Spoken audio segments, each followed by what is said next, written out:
Shalom, saudara-saudariku yang dikasihi oleh Tuhan kita Yesus Kristus. Di kesempatan ini saya ingin berbagi pesan yang diberikan Tuhan kepada saya di beberapa hari terakhir ini, beberapa waktu belakangan ini. Tuhan ada banyak berbicara kepada saya dan Tuhan suruh saya bagikan. Di tanggal 14 Agustus, di saat saya sedang berdoa, kemudian Tuhan berbicara kepada saya. Berulang-ulang kali Tuhan nyatakan seperti ini. Zaman ini akan segera ditutup. Zaman ini akan segera ditutup. Zaman ini akan segera ditutup. Itu berulang-ulang kali saudara Tuhan nyatakan. Kemudian Tuhan sampaikan, oleh karena itu pergunakanlah seluruh perlengkapan senjata Allah supaya kamu kuat, teguh, berdiri menghadapi peperangan yang besar nanti. Tuhan terus mengulang-ulang kalimat itu. Kemudian saya bertanya pada Tuhan saudara, Tuhan, perlengkapan senjata Allah itu apa saja? Saya tanya Tuhan. Kemudian Tuhan jawab saya, pertama itu firman Tuhan adalah pedang roh. Itu Tuhan Yesus Kristus, itu yang Tuhan bilang. Karena itu saudara, mulai sekarang kita harus mulai baca firman. Karena itu perlengkapan senjata Allah yang pertama, firman Allah. Kita sudah harus mulai setiap hari itu membaca firman. Kemudian Tuhan bilang kepada saya yang kedua adalah darah Yesus. Mungkin kalau saudara yang sudah nonton video-video saya sebelumnya ya, di dalam video-video itu Roh Kudus Tuhan terus menekankan pada darah Yesus, minum darah Yesus, seperti itu.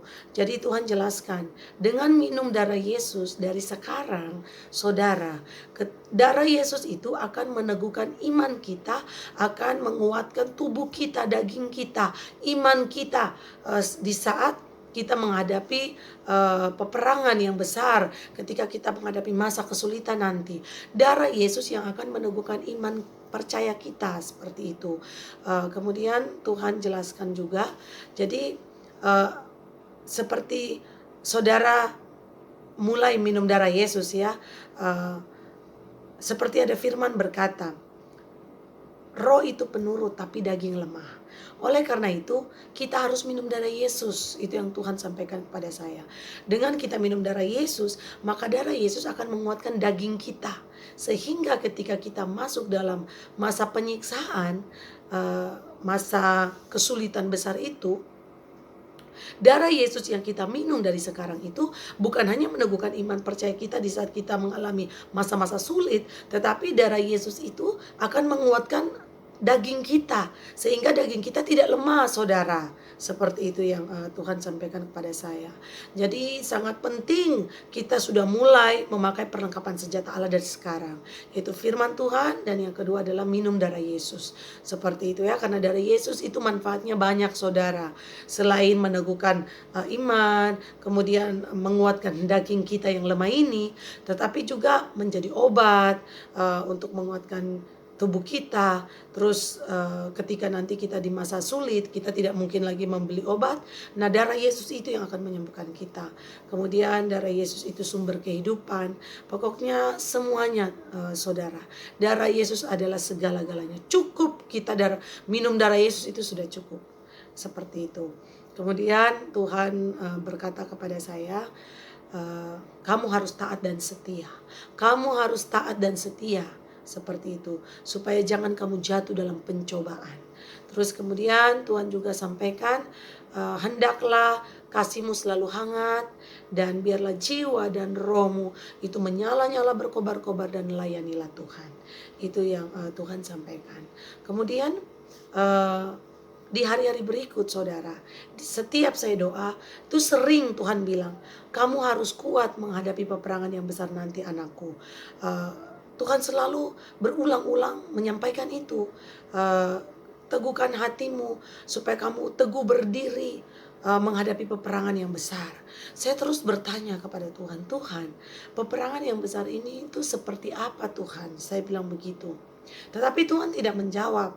Nanti beberapa hari berikutnya di saat saya berdoa, saya bertanya lagi, Tuhan, kalau Tuhan mau, tolong beritahukan kepada saya, jelaskan kepada saya peperangan yang besar yang Tuhan maksudkan ini apa, seperti itu. Tapi Tuhan tetap belum menjawab itu pertanyaan saya. Nanti beberapa waktu setelah saya doa, Tuhan sampaikan lagi, kamu harus teguh berdiri, supaya kamu tidak jatuh di dalam pencobaan, supaya kamu teguh berdiri menghadapi peperangan yang besar nanti, selalu seperti itu. Kemudian saya bertanya lagi, Tuhan, tolong beritahukan kepada saya peperangan yang besar ini seperti apa. Biarlah hambamu ini boleh mengerti dan mengetahui supaya hamba bisa mempersiapkan diri hamba. Saya bilang seperti itu pada Tuhan. Kemudian di hari Kamis tanggal 2 September kemarin, saya doa. Di saat saya doa, saya teringat akan selalu kata-kata Tuhan itu. Kemudian saya bertanya sekali lagi. Saya bilang, Tuhan, saya mohon, kalau Tuhan mau, bukakanlah kepada saya, jelaskanlah kepada saya peperangan yang besar itu seperti apa, supaya hambamu ini boleh mempersiapkan diri. Saya bilang seperti itu. Kemudian Tuhan menjawab, saudara. Tuhan bilang sama saya, Tuhan berkata, yang Tuhan maksud dengan peperangan yang besar itu adalah peperangan bukan lagi di dalam alam roh seperti sekarang ya. Biasa Tuhan bawa saya untuk melakukan peperangan-peperangan di alam roh, baik itu melawan roh-roh jahat atau tidak iblis, seperti itu. Kadangkala di saat saya sedang berdoa, iblis itu muncul, datang masuk di kamar saya, seperti itu. Dari yang bentuknya seperti manusia sampai sudah berbentuk seperti iblis yang biasanya kita lihat di gambar-gambar ya, seperti yang punya tanduk, yang bertanduk, yang kukunya panjang-panjang agak bongkok itu, yang ada sayapnya, yang ada sayap di punggungnya, terus kemudian yang wajahnya jelek, yang ngeri itu, yang tubuhnya seperti berwarna seperti merah-merah, seperti itu.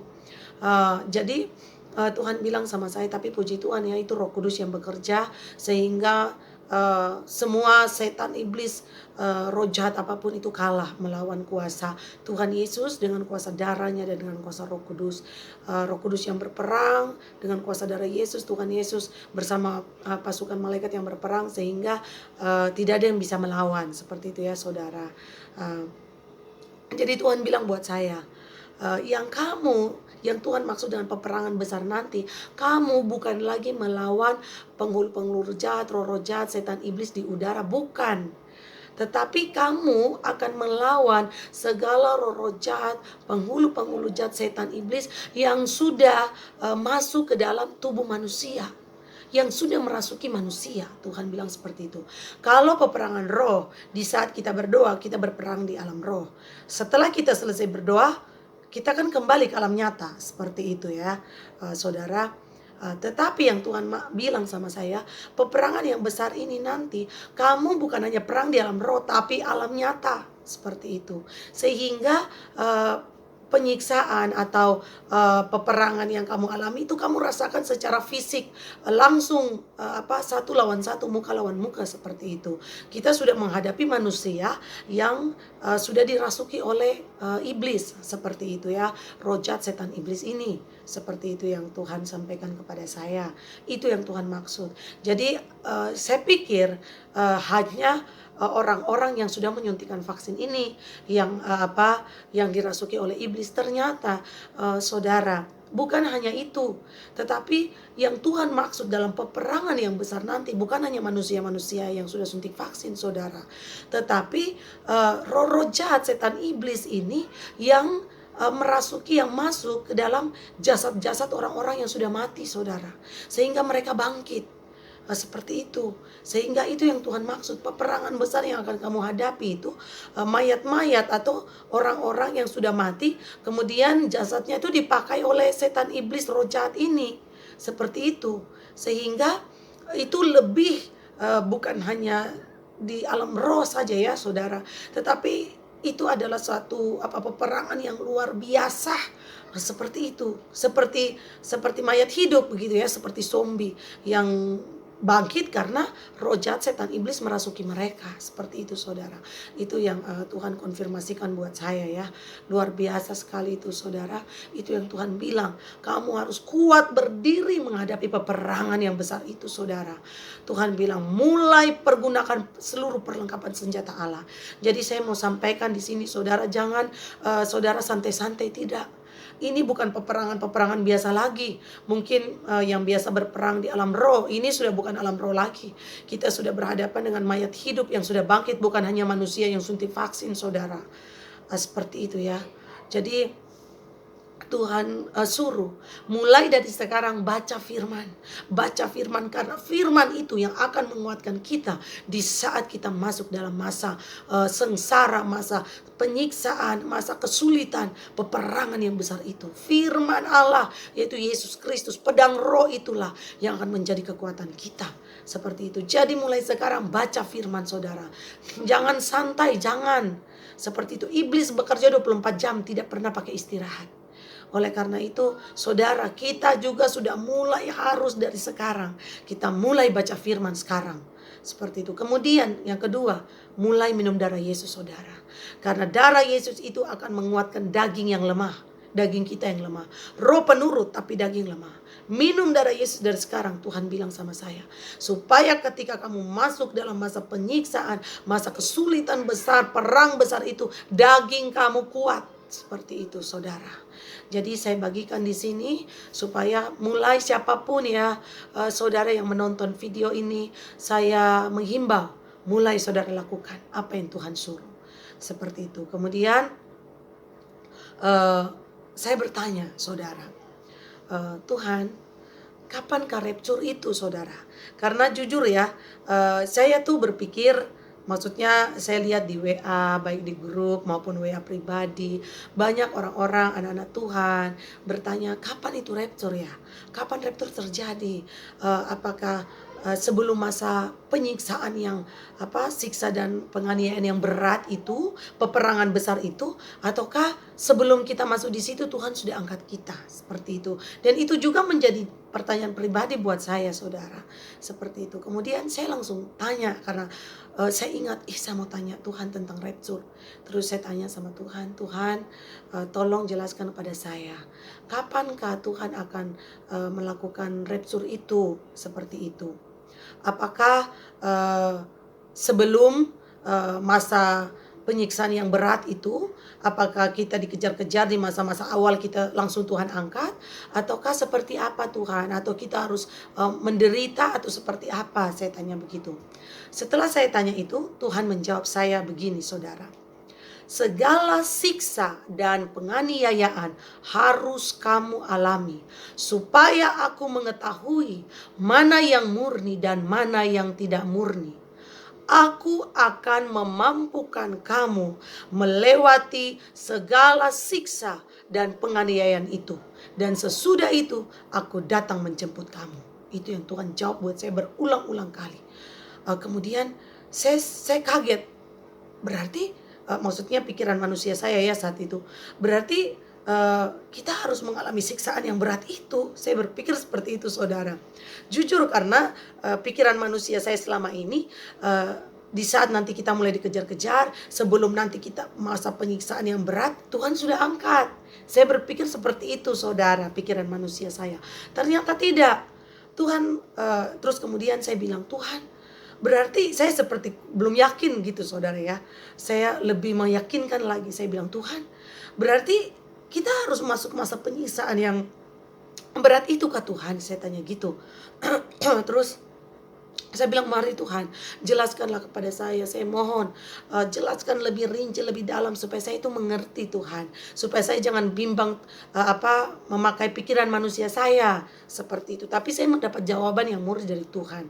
Saya bilang seperti itu. Kemudian Tuhan jelaskan, terus saya sampaikan juga kepada Tuhan, kalau begitu Tuhan, apa perbedaan antara kita anak-anak Tuhan yang tidak mau terima vaksin ya, yang tidak menerima tanda antikristus ini, sama sama anak-anak dunia ini yang sudah menerima vaksin ini.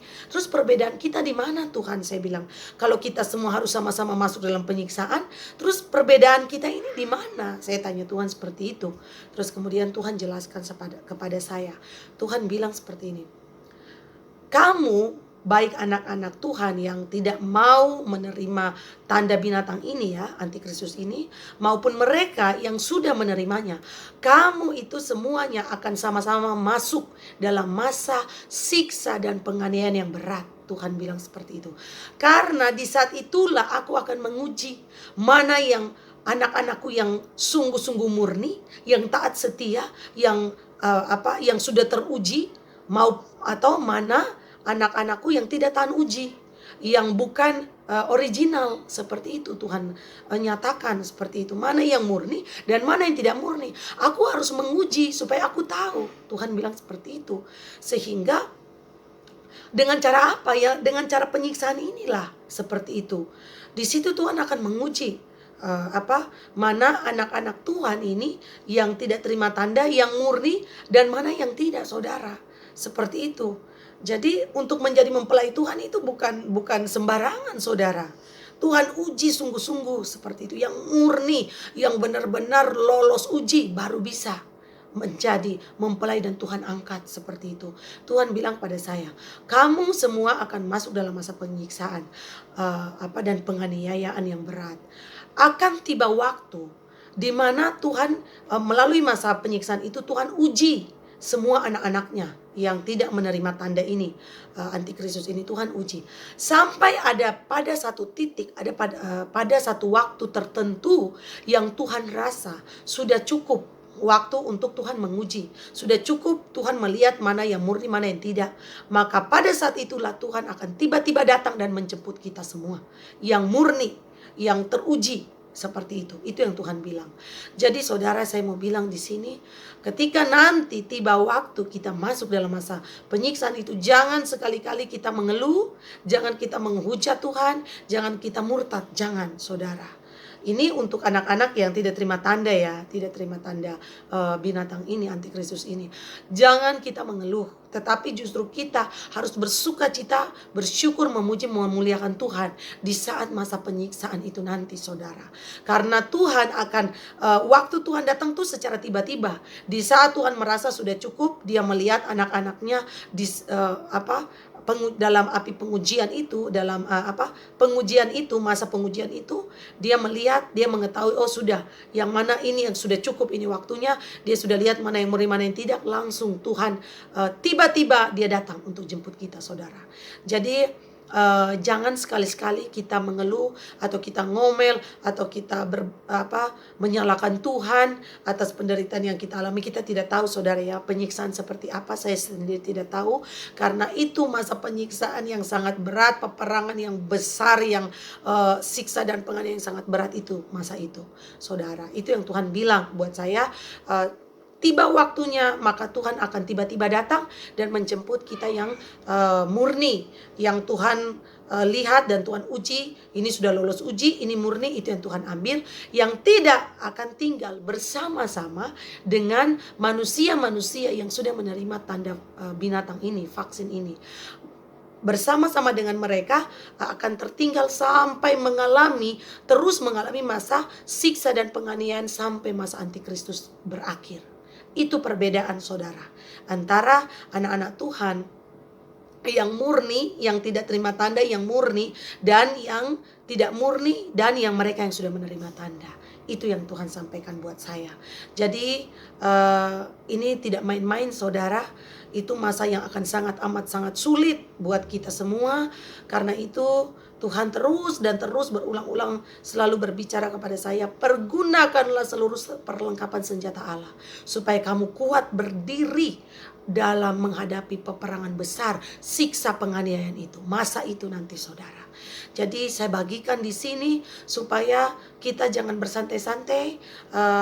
Kita sudah mulai baca firman. Terus Tuhan bilang sama saya, bagikan ini kepada semua orang, supaya mulai sekarang orang-orang sudah mulai bertobat sungguh. Lahir baru dalam baptisan pertobatan. Jadi bagi saudara-saudara yang tidak mau menerima vaksin tanda ini dan belum lahir baru, segera lahir baru. Karena ketika kita lahir baru, itu Roh Kudus bekerja di dalam, mulai bertata berkuasa dalam diri kita. Terus kemudian Tuhan bilang, hidup dalam kekudusan saudara. Mulai tinggalkan segala kehidupan kita yang dosa, yang masih duniawi, tinggalkan. Tuhan suruh hidup dalam kekudusan dan menjadi pelaku firman. Jangan hanya kita baca, kita dengar tapi tidak lakukan. Tuhan tidak mau. Tuhan suruh jadi pelaku firman saudara. Dan hidup kudus. Karena sekalipun ingat kita tidak terima tanda, tapi kalau kita tidak hidup kudus, kita tidak bisa masuk dalam kemuliaan Tuhan. Kita tidak akan lolos uji saudara.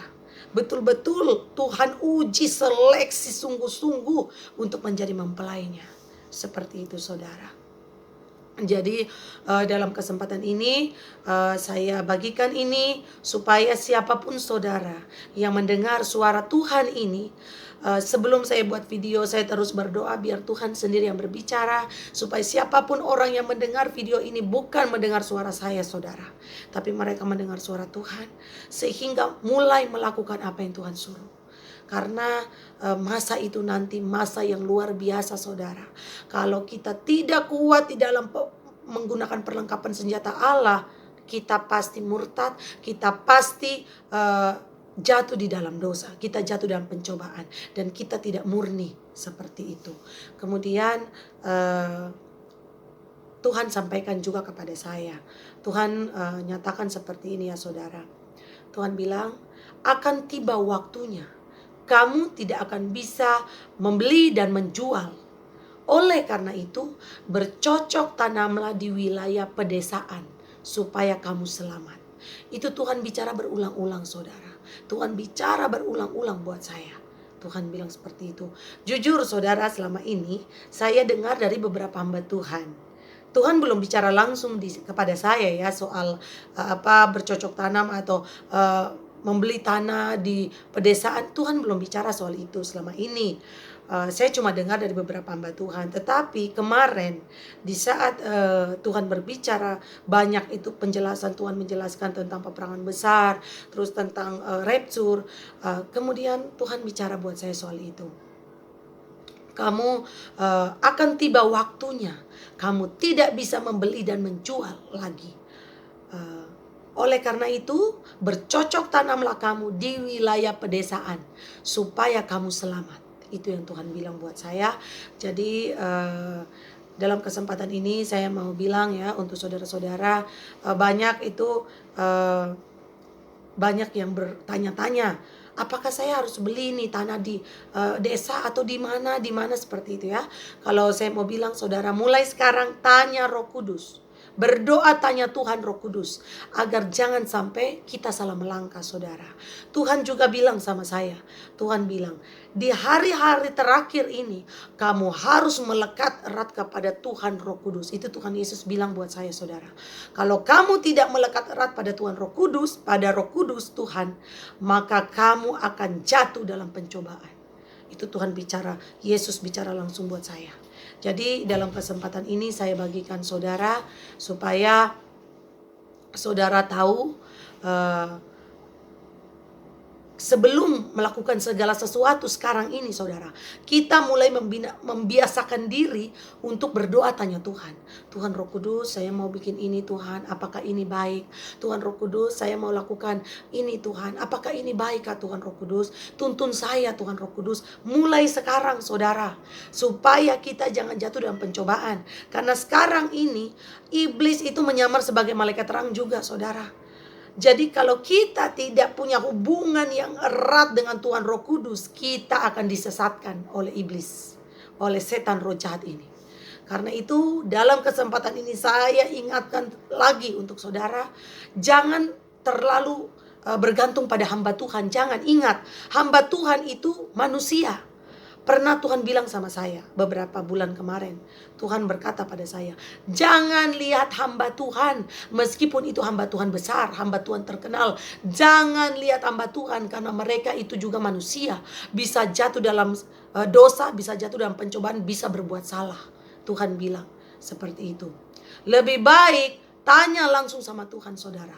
Belajar untuk memiliki hubungan pribadi, hubungan yang erat dengan Tuhan, yaitu melalui Roh Kudus. Seperti itu, belajar. Jadi mulai sekarang saudara mulai tanya Tuhan. Kalau saudara mau bikin apa, rencana untuk apa, tanya Tuhan. Tuhan Roh Kudus, apa ini baikkah Tuhan untuk saya lakukan? Tanya Tuhan Roh Kudus. Mungkin saudara belum ada jawaban. Tapi kalau saudara terus tanya, pasti Tuhan jawab. Jawaban Tuhan itu macam-macam saudara. Bisa lewat firman, bisa mungkin saudara dengar langsung suara Tuhan, atau Tuhan kasih mimpi, atau mungkin pas saudara dengar selesai doa, saudara putar khotbah, terus di situ ada hamba Tuhan yang berbicara tentang sesuatu yang pas sama seperti apa yang saudara sedang gumuli. Itu semua jawaban Tuhan. Seperti itu. Tanyalah Tuhan Roh Kudus. Jangan terlalu kita cari hamba Tuhan, tanya hamba Tuhan begini, hamba Tuhan ini bilang begini, hamba Tuhan yang satu bilang lain lagi. Saudara bingung mau ikut yang mana. Jangan saudara. Tanya Tuhan, Tuhan Roh Kudus, saya dengar hamba Tuhan ini bicara begini. Apakah itu baik kah Tuhan? Apa yang harus saya buat? Mulai dari sekarang saudara. Supaya di saat kita mengalami masa kesulitan yang besar, peperangan besar nanti, siksaan itu, kita tidak lagi bergantung pada manusia. Kita sudah terbiasa untuk mendengar suara Tuhan. Kita sudah biasa mengikuti tuntunan Tuhan Roh Kudus. Seperti itu saudara. Jadi itu yang saya mau bagikan di sini. Ini sudah warning, ini masa warning sekarang. Kita sudah tidak bisa lagi terlalu bergantung kepada manusia. Meskipun itu yang Tuhan bilang, meskipun hamba Tuhan besar. Jangan saudara. Hamba Tuhan tetaplah hamba. Kenapa kita tidak langsung mencari Tuhan? Kenapa kita harus mencari hambanya? Iya kan? Sedangkan Tuhan bilang, carilah aku selagi aku berkenan untuk ditemui. Saat-saat ini waktu-waktu terakhir Tuhan kasih kesempatan saudara. Untuk kita bertobat sungguh. Kita cari Tuhan sungguh-sungguh. Ini waktu Tuhan masih buka kesempatan untuk cari Dia, panggil Dia, tanya Dia. Pasti Dia jawab Tuhan. Saudara, pasti Tuhan jawab. Ini waktu-waktu terakhir sebelum masa pengalihan antikristus memimpin, memerintah. Ini waktu-waktu terakhir saudara. Jadi mulailah belajar untuk bertanya pada Tuhan. Bahkan bila perlu saudara puasa tanya Tuhan, pasti Tuhan jawab. Seperti itu. Karena ini waktu-waktu terakhir kesempatan Tuhan beri. Carilah Tuhan selagi Dia berkenan ditemui. Karena ada waktu nanti kita panggil Tuhan, kita panggil Dia, Dia tidak akan lagi mau berkenan untuk mendengarkan suara kita, untuk menjawab kita saudara. Jadi mulai dari sekarang jangan terlalu bergantung pada hamba Tuhan saudara. Bergantunglah langsung pada Tuhan Roh Kudus yang ada, yang tinggal bertata berkuasa dalam pribadi kita masing-masing. Seperti itu. Dan satu hal lagi saya mau kembali ingatkan, jangan takut. Jangan takut menghadapi masa siksa dan penganiayaan yang besar itu. Karena seperti tadi yang saya bilang, Tuhan bicara, Tuhan sampaikan, segala siksa dan penganiayaan harus kamu alami, supaya aku dapat mengetahui mana yang murni dan mana yang tidak murni. Aku akan memampukan kamu melalui segala siksa dan penganiayaan itu, dan setelah itu aku datang menjemput kamu. Itu janji Tuhan saudara. Tuhan akan memampukan kita untuk melewati semua masa siksa dan penganiayaan itu. Itu janji Tuhan saudara. Jujur ya, waktu Tuhan selesai bicara seperti itu, saya sangat bersuka cita. Saya seperti ada kekuatan, baik Tuhan, saya siap. Baik, terima kasih Tuhan. Tuhan sudah memberikan jaminan, janji untuk kita. Janji Tuhan ya dan amin saudara. Mungkin saja Tuhan akan mengutus malaikatnya untuk menguatkan kita, atau melalui firman-firman yang kita baca di saat kita sedang terpuruk atau mungkin kita menderita. Tuhan akan menghibur, karena Tuhan Roh Kudus itu penghibur saudara.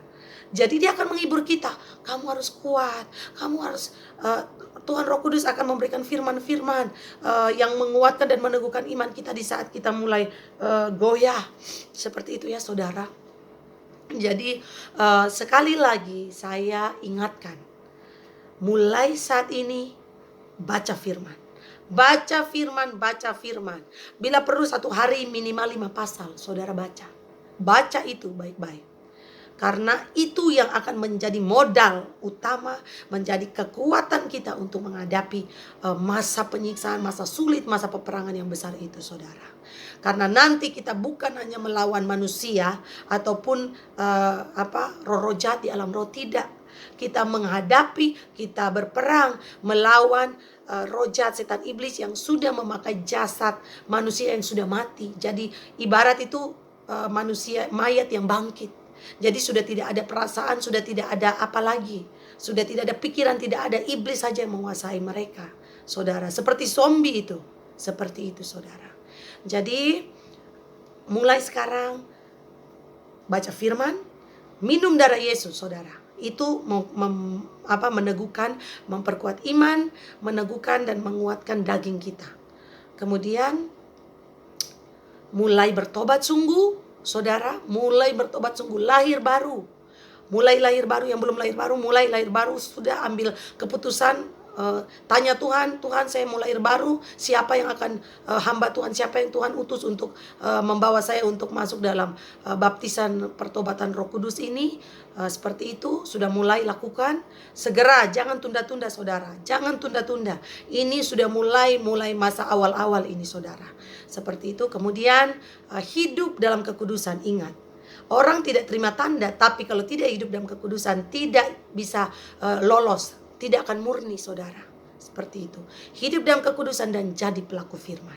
Jadi pelaku firman, jadi pelaku firman. Dan terakhir, dan yang utama ya, yang utama dan terutama, mulai menjalin hubungan yang intim, hubungan yang erat, melekat erat dengan Tuhan Roh Kudus. Baik, saudara, itu saja yang saya mau bagikan, pesan Tuhan yang Tuhan suruh bagikan. Saya berdoa, saya berharap semoga video ini boleh menjadi peneguhan iman untuk saudara-saudara semua, dan mulai mengambil langkah seperti apa untuk kita pribadi masing-masing. Dan dengan kita mulai bertanya kepada Tuhan Roh Kudus secara pribadi. Terima kasih. Tuhan Yesus memberkati kita semua. Shalom.